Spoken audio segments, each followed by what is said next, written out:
For question 1, the formula for the mean is the following. Now to find fx for each category, I'll need to find the midpoint, multiply by the frequency, and then add all the products.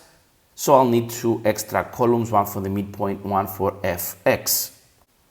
When we say f, we refer to the frequency. So the midpoints are the following: 6, 18, 30, 42, and 54. If you do the multiplications, you'll get 66, 450, 690, 630, and 324. Now, if you add the frequency column, you will get 80, and if you add the fx column, you'll get 2160. So the mean is 2160 over 80. Put this on the calculator and you will get 27. So the mean is 27 minutes. For question 2, I'll start by expanding the bracket. So 3 times 2 is 6, minus 3 times 4x is 12x, equals 5 minus 8x. I'll take the 12x to the right, I'll bring the 5 to the left. So I get 1 equals to 4x, which means that 1 over 4 is equal to x. That's the final answer. You can put it as a decimal, that's 0.25. For question 3, I need to construct the perpendicular bisector of this line.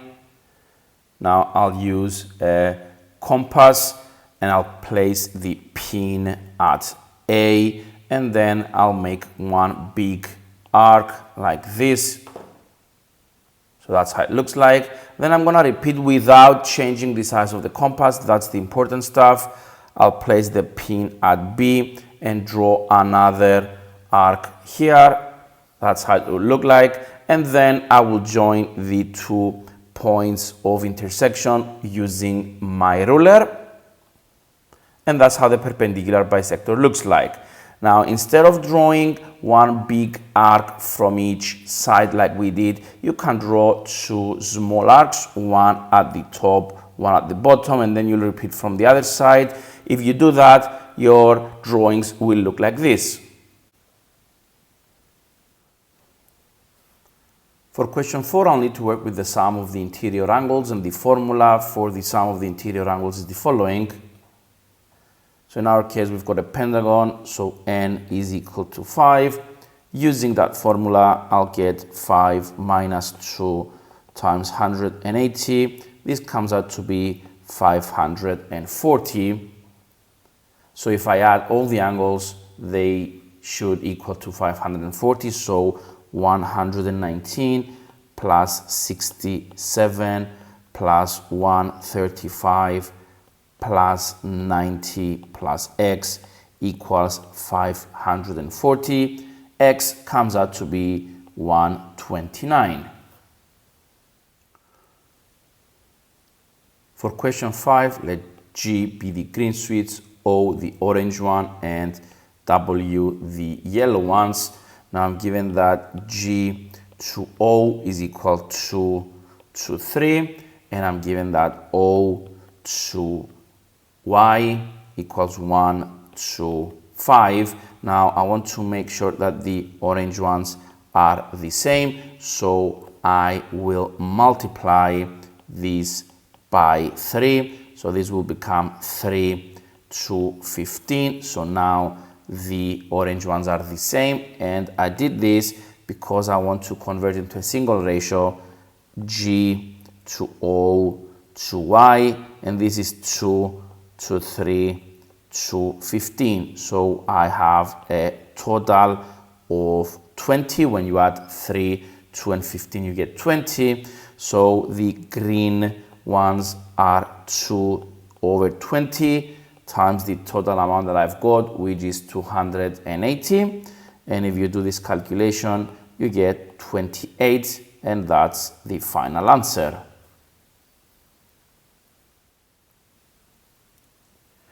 In question 6, I'll start by calculating what Teresa paid, which is 18,000 plus 14 times 1160. This comes out to be 34,240. Now, if I want to calculate A as a percentage of B, I'll use the following formula. And in my question, I want to calculate the difference as a percentage of the amount Shane paid. So the difference is 34,240 minus 32,000 over what Shane paid, which is 32,000 times 100. Put this on the calculator and the answer will come out to be 7%.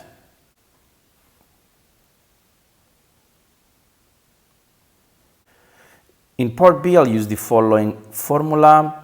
Final amount equals to the initial one times the multiplying factor. Now, in our case, I have a decrease by 15%, which corresponds to a multiplying factor of 85 over 100. As a decimal, that's 0.85.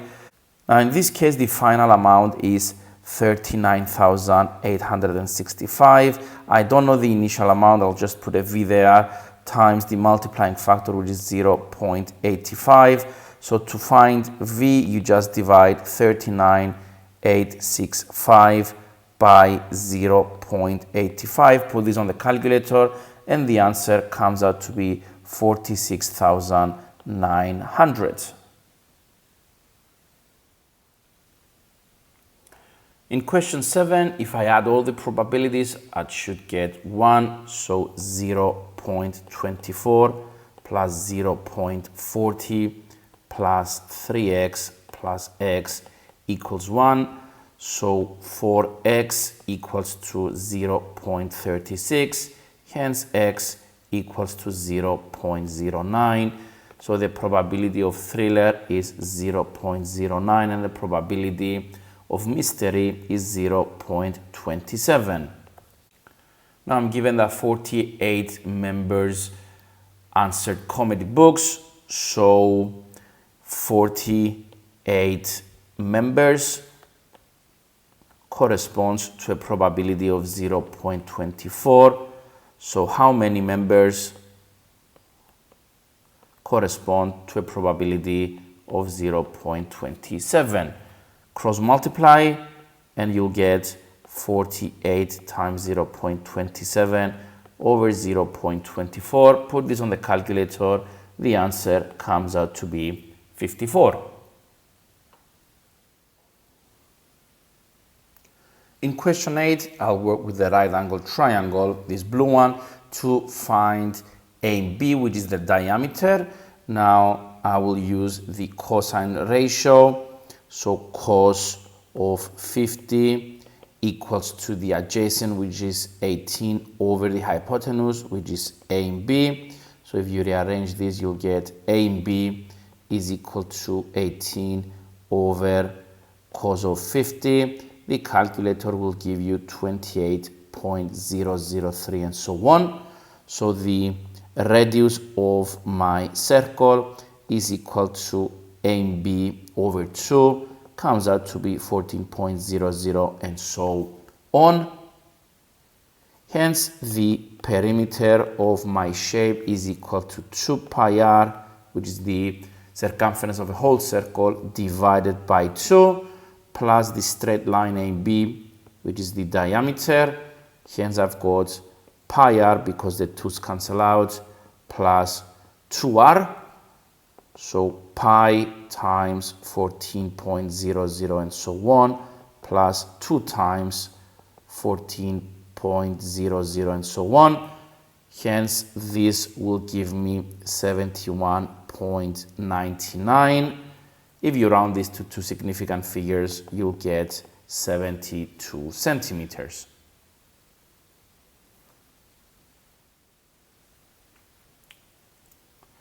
In part A of question 9, you just put 4 leading zeros in front of 625, so you get 0.000625. For part B, although the calculator can do this for you, if you want to show some working, you can put this as a fraction, so 2.4 times 10 to the 12 over 9.6 times 10 to the 4. Now the 2.4 and the 9.6 cancel out. I've got 1 over 4. So this is 1 over 4 times 10. And then you will need to subtract those powers, which give you an 8. Now 1 over 4 is equal to 0.25 times 10 to the 8. That's not standard form. I'll need to multiply the 0.25 by a factor of 10 to give me 2.5. And I'll take away one of the tens, so I'll get 10 to the power of 7.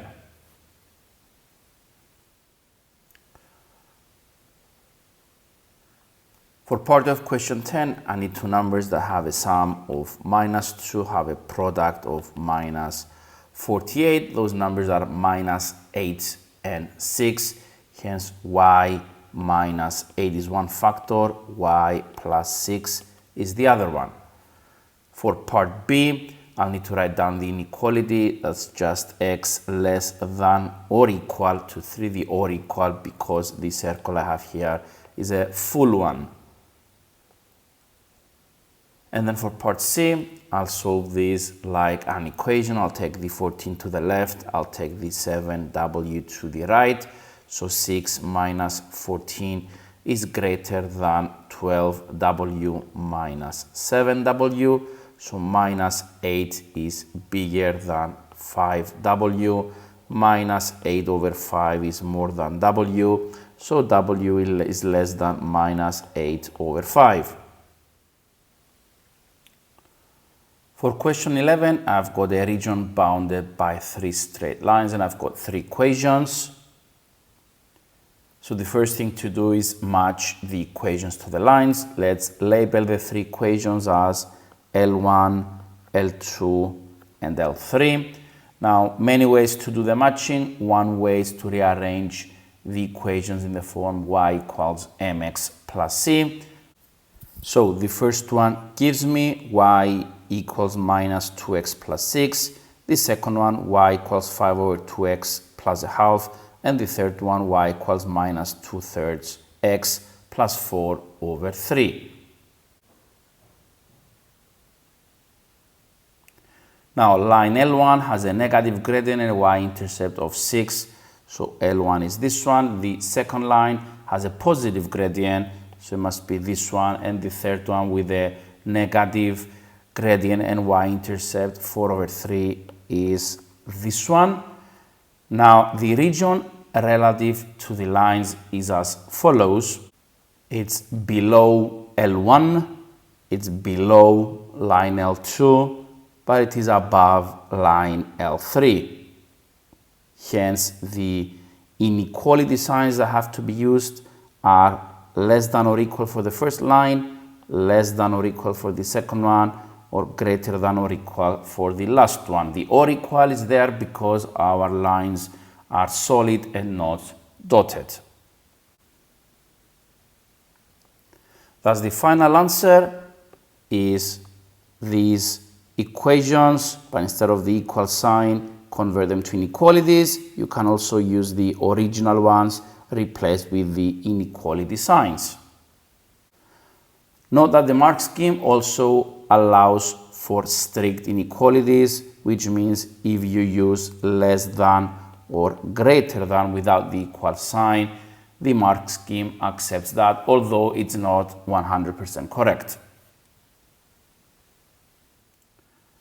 For part A of question 12, I will need to add those powers.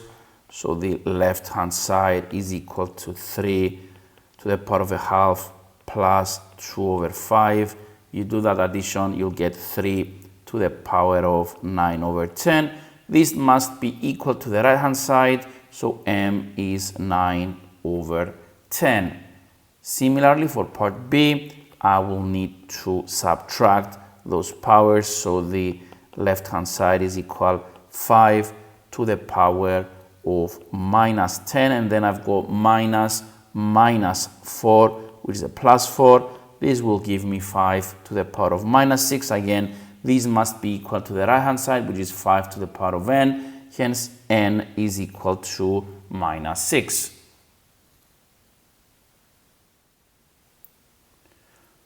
For question 13, I'll start by expanding the bracket. Now you can't do this directly. You can come to the side and write two identical brackets, one next to the other. This will give you 4x squared minus 10x plus 25, which is equal to 4x squared minus 20x plus 25. Thus, if I multiply this now by 3x, I will get the following: 12x to the power of 3 minus 60x squared plus 75x, and that's the final answer.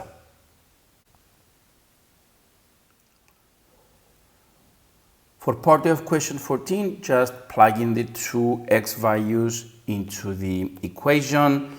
If you plug in 0.5, you'll get 12. If you plug in the 2, you'll get 4.5. And for part B, you first plot the points and then you join them with a smooth curve. In question 15, I have 9 cards.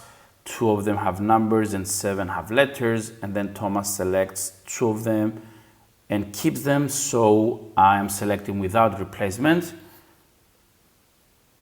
So the probabilities on the branches are 2 over 9 for a number, 7 over 9 for a letter. If the first one was a number, then one number is left out of 8, 7 out of 8 letters. But if the first one was a letter, then I've got 2 out of 8 numbers and 6 out of 8 letters.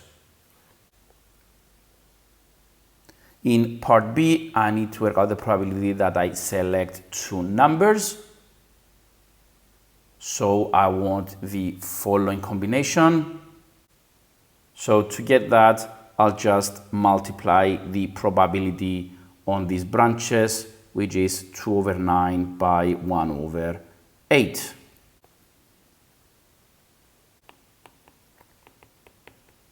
This comes out to be 1 over 36.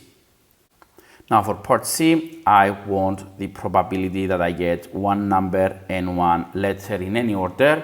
So if I go back to my tree diagram, let me delete that purple combination. So the probability of getting a number followed by a letter is the product of these two probabilities, and the probability of getting a letter followed by a number is the product of those two probabilities. So if I write this down, I'll get the following: 2 over 9 times 7 over 8. That's for the number followed by a letter, plus 7 over 9 times 2 over 8. That's for the letter followed by a number. So if you put this on the calculator, you'll get an answer of 7 over 18. For question 16, I'll use the sine and cosine rules. I will first start with the triangle ABC, and I'll use the sine rule with this pair and this pair to find angle B. Once I find angle B, I'll be able to calculate angle C as well, and then I'll move on to the red triangle. Angle C is the same as angle C on the blue one, vertically opposite, and then I'll use the cosine rule to find DE.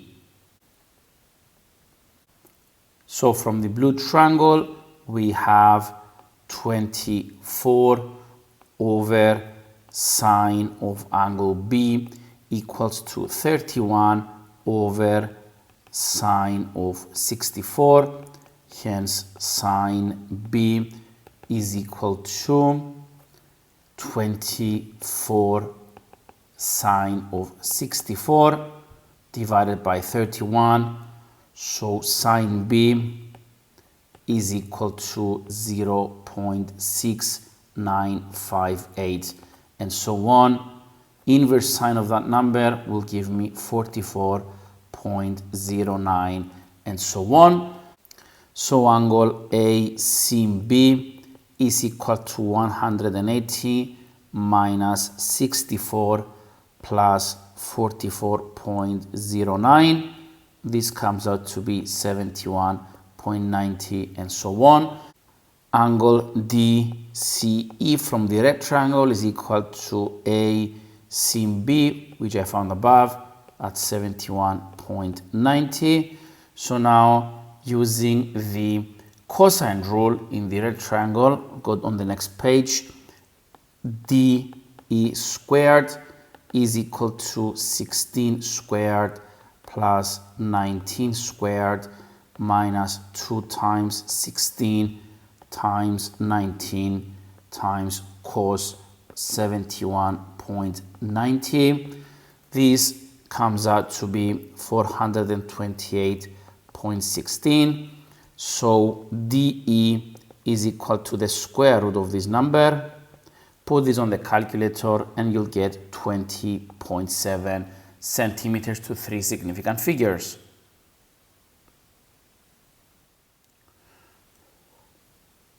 For question 17, we're given that y is inversely proportional to the square root of x. In symbols, y is proportional like that to 1 over square root of x because that's inversely. Now I can convert this into an equation. Y equals k over square root of x. K is the constant of proportionality. Let's substitute the values of x and y were given. So c to the 4 equals k over the square root of c squared, which means that c to the power of 4 is k over c. K comes out to be c to the 5. So the formula we want is y equals c to the 5 over the square root of x.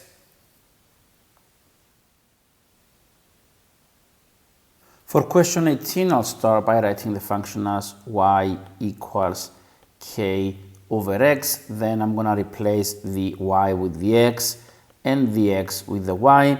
Now I need to make y the subject. If I write x over 1 and cross multiply, y will come out to be k over x. Hence, the inverse function is identical to the original function.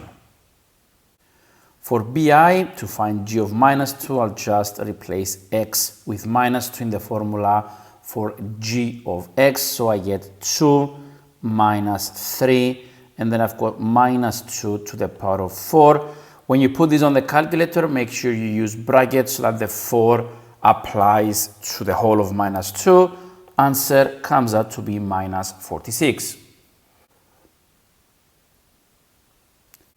For II, I need to find the composite function hg of x.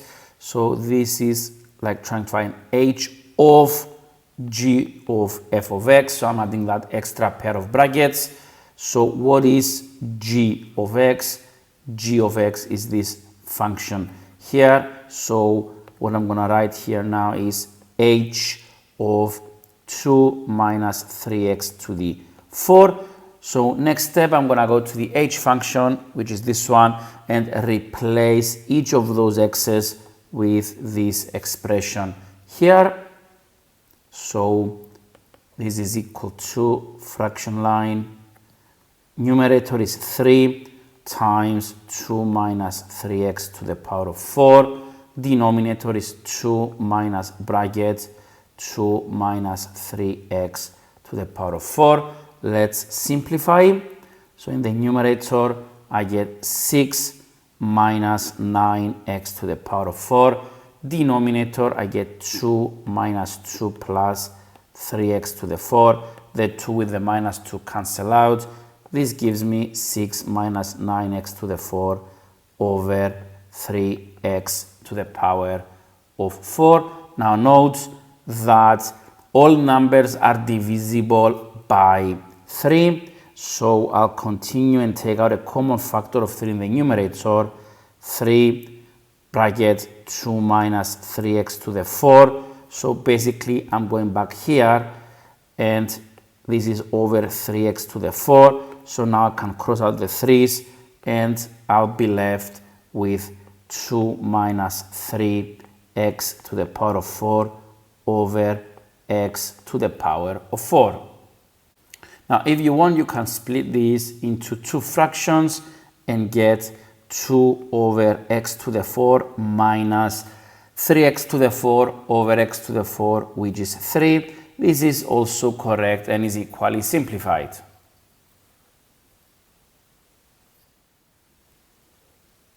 I'll start question 19 by first finding the bounds for v, u, and t. Now for v, lower bound is 45.225, upper bound is 45.235. For u, lower bound is 5.115, upper bound is 5.125. And for t, lower bound is 8.45, upper bound is 8.55. Then I'll proceed and find the lower bound and upper bound of a. Now for the lower bound of a, since I have a fraction, I'll take the lower bound of the numerator and the upper bound of the denominator. Now the numerator has a subtraction, so I'll have the lower bound of the first number minus the upper bound of the second number, and then divide by the upper bound. So I'll use these numbers. So let's plug this in. We have 45.225 minus 5.125 divided by 8.55, and this gives me 4.69005848. Now I'm going to repeat for the upper bound. Now everything reverses here, so upper bound is equal to upper bound divided by lower bound, which is equal to upper bound minus lower bound divided by lower bound. So I'll be using the other three values. Hence I have 45.235 minus 5.115 divided by 8.45, and this gives me 4.747928,994. Now, to be able to answer the question, give the value of a to a suitable degree of accuracy, I'll need to do the following.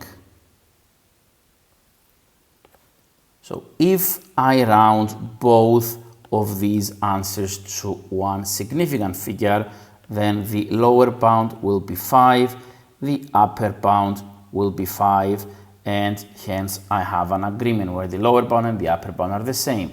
If I round both of these to two significant figures, then the lower bound is 4.7, the upper bound is 4.7. Again, both of these are equal. If I round these to three significant figures, then the lower bound is equal to 4.69, then the upper bound is equal to 4.74. Note these are not equal, so the maximum number of significant figures for which these are equal is the two significant figures, and the answer is 4.7. So I'm going to write here 4.7, and my degree of accuracy is equal to two significant figures or one decimal place. This is also correct.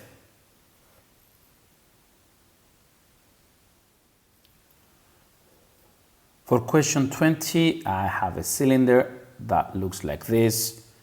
Now the radius is equal to x and the height is equal to this expression. Now the volume of the cylinder is given by this formula. So if I substitute what I have in this formula, I'll get the following.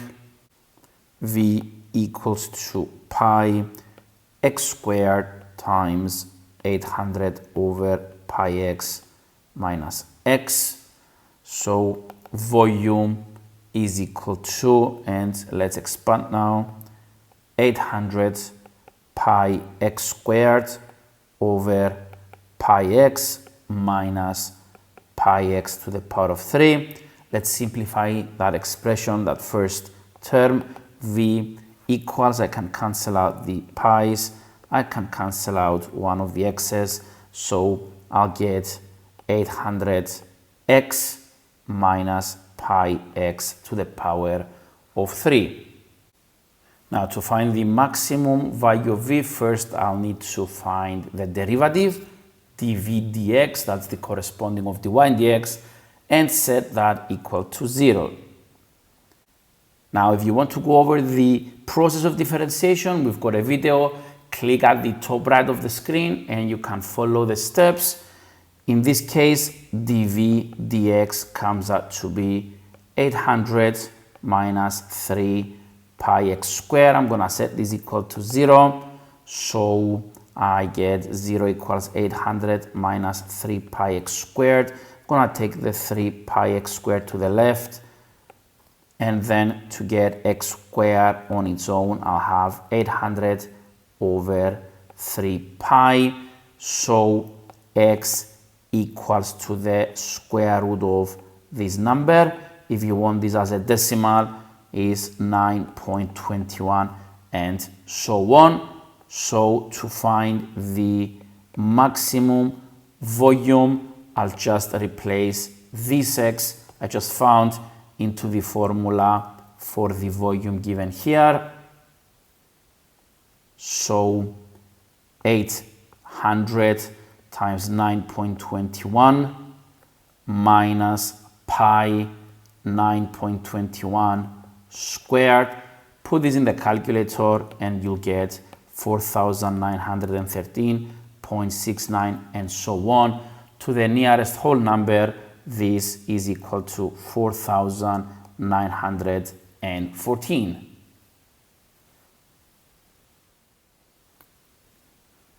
In question 22, I'll first need to find the area of the shaded segment. To do so, I'll need first to find the area of the whole of the sector and then subtract the triangle. The formulae for sector and triangle are the following. And let's begin. Area of sector is equal to 72 over 360 times pi r to the power of 2, so 4.8 to the power of 2, minus the area of the triangle, 1 over 2.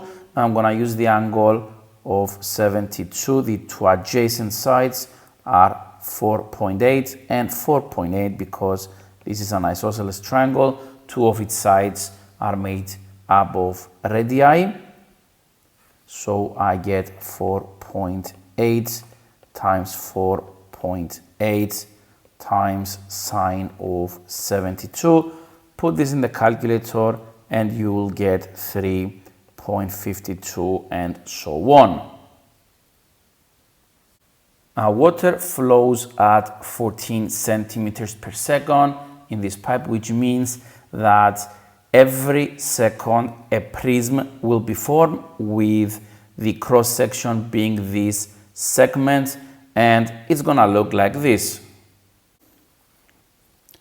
So this prism has a cross-sectional area of 3.52 and it has a length of 14 centimeters, and this happens every second. So the volume through the pipe in 3 meters will be the volume of this prism times 3 minutes, but because I am working in seconds, I'll need to convert the 3 minutes into seconds.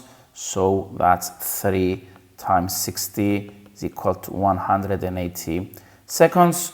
So going back to my shape, I've got volume equals 3.52, which is the area, times 14. This is for, again, every second times 180 seconds. And this will come out to be 8,871.12. If you round this to 3 significant figures, you'll get 888 70 centimeters cubed.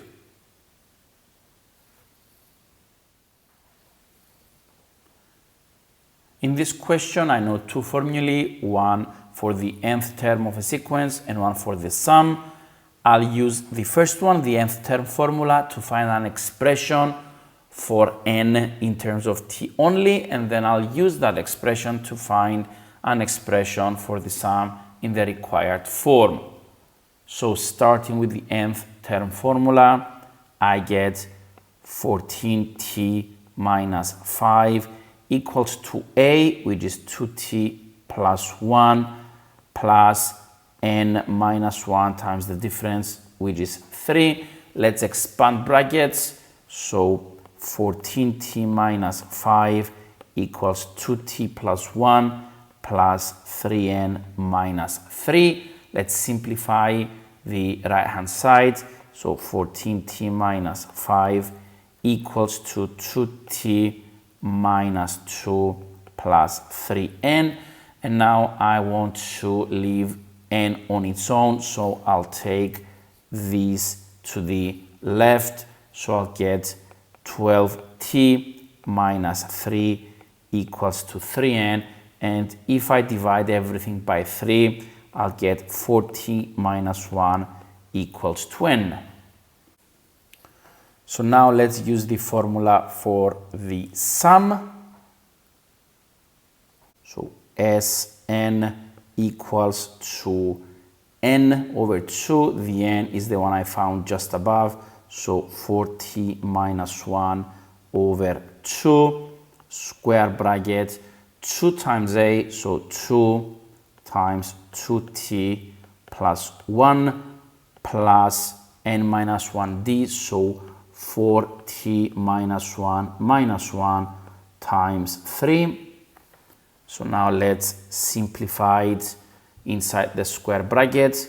Let's keep the 4t minus 1 as it is over 2. So inside the square bracket, I've got 4t plus 2 plus 4t minus 2 times 3.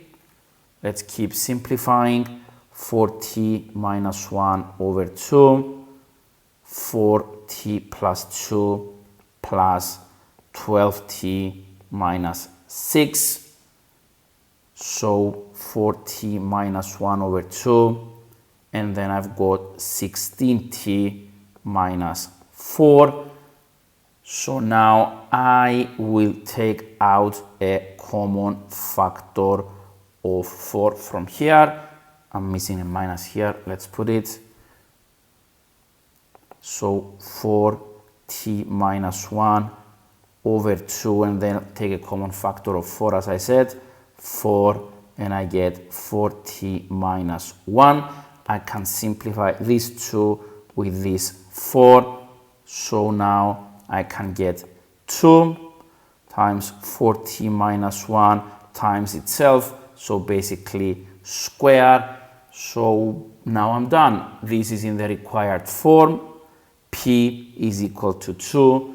Q is equal to 4 and R is equal to 2. For question 23, I will need to use the following formulae. I'll also make a rough sketch of the kite. Here it is. Now the coordinates of point B are K1 and the coordinates of point D are 8, 7. And I'm also given that line L passes through points BD, so basically line L is this one. And this line is parallel to another line with its equation, so that other line could be somewhere here, for example. Note that the orientation of the kite is not the correct one, but at this point, this is just a sketch for me to understand where points are relative to each other. So starting from this red line, I'll need to find its gradient. So 5y equals to 3x plus 6. So y is equal to 3 over 5x plus 6 over 5. Hence the gradient of this line is equal to 3 over 5. And since line L, which passes through BD, is parallel to this one, it also has gradient 3 over 5. So if I use my last formula, this one, and the points of B and D, I'll set up an equation. So gradient BD equals 3 over 5, 7 minus 1 over 8 minus k is equal to 3 over 5. So 6 over 8 minus k equals to 3 over 5. I will cross multiply. 30 equals to 24 minus 3k. So 3k is equal to minus 6. K comes out to be minus 2. So B has coordinates minus 2, 1. Next, I will find the midpoint of B and D, which is this point here. Let me label this as M. So to find the coordinates of point M, I will use the midpoint formula. So 8 plus minus 2 over 2 for the x coordinates. Same for the y's, 7 plus 1 over 2, which means that I get 3, 4 for the midpoint. Now the line AC is perpendicular to the line BD. So if I know that the gradient of B and D is 3 over 5, then the gradient of AC is equal to minus 1 over the gradient of BC. That's minus 1 over 3 over 5, which gives me minus 5 over 3. And finally, to find an equation of AC, I'll use y equals mx plus c. I know the gradient, I just found it, minus 5 over 3x plus c.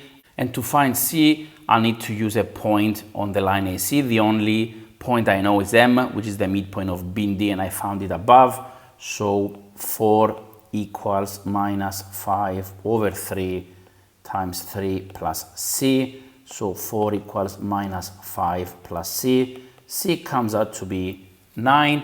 Hence the equation of the line AC is equal to y equals minus 5 over 3x plus 9. I wanted the form where all coefficients are integers and x and y are on the same side. So I will multiply everything by 3. So I get 3y equals to minus 5x plus 27. If I take the x to the left, I will get 5x plus 3y equals to 27.